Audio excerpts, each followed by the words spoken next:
Welcome to Unboxing Sensation! We're gonna unbox a HearthSong Want to Go Twist and Go Cart Ride On. I'm so excited to unbox this one. I have here the cheapest version of Twist car. It's around $30. You can buy this also in Walmart.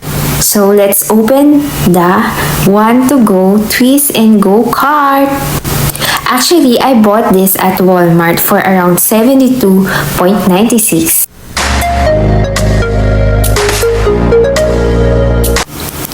I have the old version of the cheapest Twist car. We've been using this for around 2 years already. Since my daughter was 2 years old up now, she's 5 years old. It's good, but it's loose thread right now, so I buy a new one so that my little boy can use it. It's very nice and you don't need a batteries at all. This is a heavy-duty Twist car, and this is the front wheel of the Twist car. So we got the inside. These are the inside of the box. These are the wheels, the front,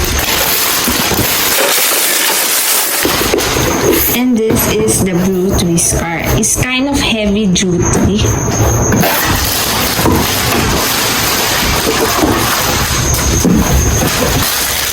This is the steering wheel. So this is the instruction how to assemble this Twist car, the Want to Go Twist car.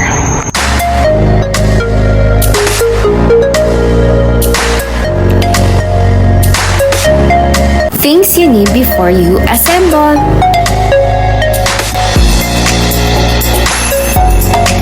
First, put the front wheels.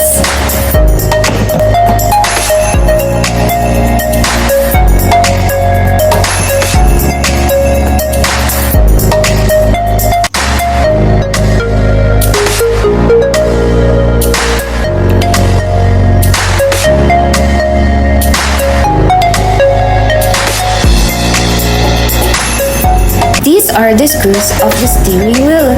It is inside the steering wheel.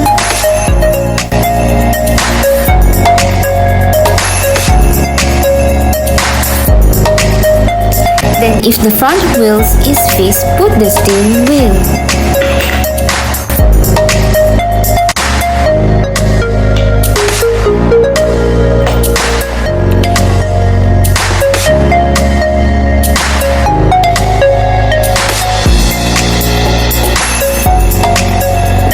Then put the steering wheel.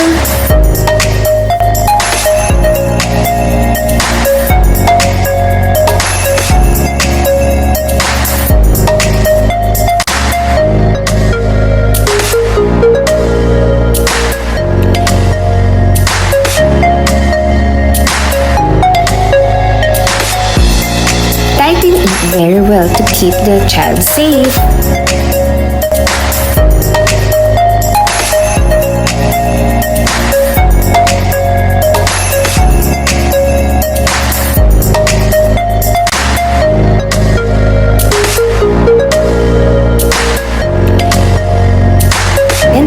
The blue cover.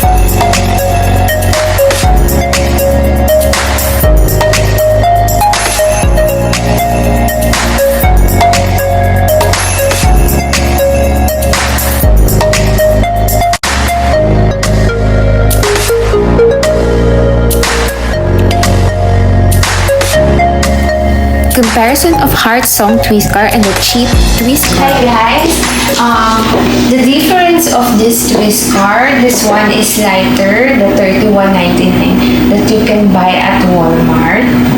And the HearthSong Twist car is a heavy-duty twist car because of the hard plastic here and the seats. And this seat is not heavy-duty, but it can carry. We've been using this for around 2 years, but it became loose today. That's why we buy another, but we fixed this one and it still works, so we're gonna still use this one. The twist car, the pink one, the cheapest twist car. This wheels is plastic and the wheels of this is rubber. So this is heavy duty and the seats are big enough. This one is much heavy duty. If you have a big child, this is good because it is hard plastic if it's heavy. And this one too. But the plastic quality is not as strong as this one. That's the difference of these two twist car. And this twist car is a little bit lighter. This one is a little bit heavy duty than this twist car. If you're gonna carry this one, it's more heavy duty. And the price, the quality, this is more durable than this one. But this one works nicely. I've been using this car when my first daughter was around 1 year old or 2 years old. Until now, it still works. Our twist car in the Philippines, we bought it around 1.7, but here in America, the seats are not. It depends where you buy the twist car, but this one is more durable. This HearthSong brand. So that's it, guys. HearthSong Twist car is shorter than the cheap twist car, but this twist car helps to enjoy our kids and also exercise the legs of a child. And I love this because my kids enjoy using this and it's durable.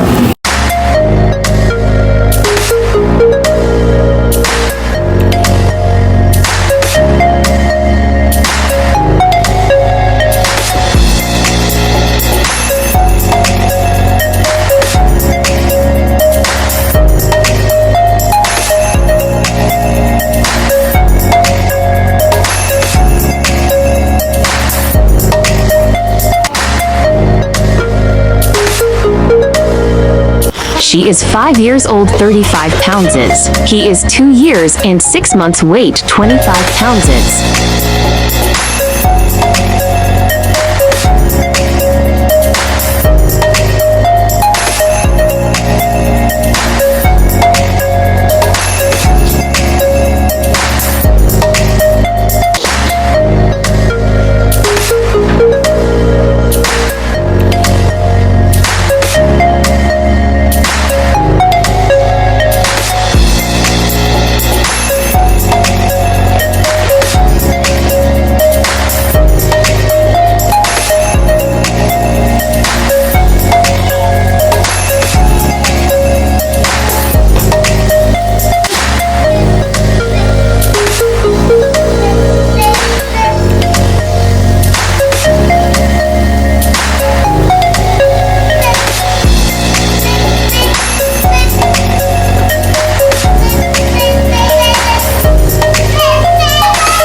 please like and share and subscribe.